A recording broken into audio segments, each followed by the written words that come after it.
నమస్కారం. మరి రాజపేట జేఏసీ అధ్యక్షుడు జస్వంత్ గారికి ప్రత్యేక ధన్యవాదాలు ఈ కార్యక్రమం నడుపుతున్నందుకు. ఈ ప్రాంతం రాజపేట మండలం ప్రాంతానికి ఆనాడున్న తొలి ముఖ్యమంత్రి గారు కేటాయించిన 15 కాలువను త్వరలో చేద్దామని అనుకున్నప్పుడు అందులో ఒక 9 కిలోమీటర్లు పెండింగ్ ఉంది. కాబట్టి తక్షణమే ఆనాడు మా ఇప్పుడున్న ఎమ్మెల్యే గారు 3 నెలల్లో మేము తవ్వి చూయిస్తాము అంటే నీకు పాలాభిషేకం చేస్తామని కూడా మా మండల పార్టీ అధ్యక్షుడు ఆనాడు అన్నాడు. కాబట్టి ఆ మాట నిలబెట్టుకో ఎమ్మెల్యే గారు.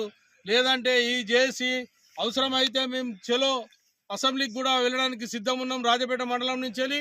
అదేవిధంగా మీరు వాగుపోంటి నీళ్ళు ఇడుస్తున్నారు. ఆ వాగుపోంటి నీళ్ళు ఇడుస్తుంటే మా కళ్ళకి వెళ్ళి నీళ్ళు వస్తున్నాయి.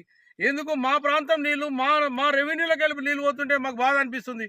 సరే నువ్వు ఇడిచినందుకైనా ఆ వాగులను కూడా లెవెల్ చేసి పనికార పథకంలో పెట్టి నువ్వు ఆ లెవెల్ చెట్లు తీసేస్తే గ్రౌండ్ లెవెల్ పెరుగుతుంది. మా మండలంలో కూడా కొన్ని గ్రామాలకు గ్రౌండ్ లెవెల్ పెరుగుతుంది.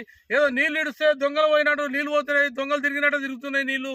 కాబట్టి మీకు క్షణమే ఎమ్మెల్యే గారు తీసుకొని ఆ నీళ్ళు ఇడిచే టైంలో గంధమాల నుంచి మొదలు పెడితే ఆలేరు దాకా చెక్ డ్యామ్లు ఉన్నాయి. మీరు క్లియర్ చేస్తే ఆ చెక్ డ్యామ్లతో కూడా మా ప్రాంతానికి నీళ్ళు అవసరం పడతాయి.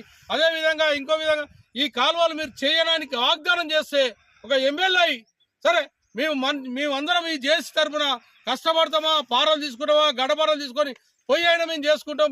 లేకపోతే ఎవరైనా బతలాడైనా బండి పెట్టి మేము చేయించుకుంటాం. కాబట్టి తక్షణమే మీరు ఎమ్మెల్యే గారు దీనికి సభ జవాబు చెప్పాలని కోరుచూ ముగిస్తున్నాను.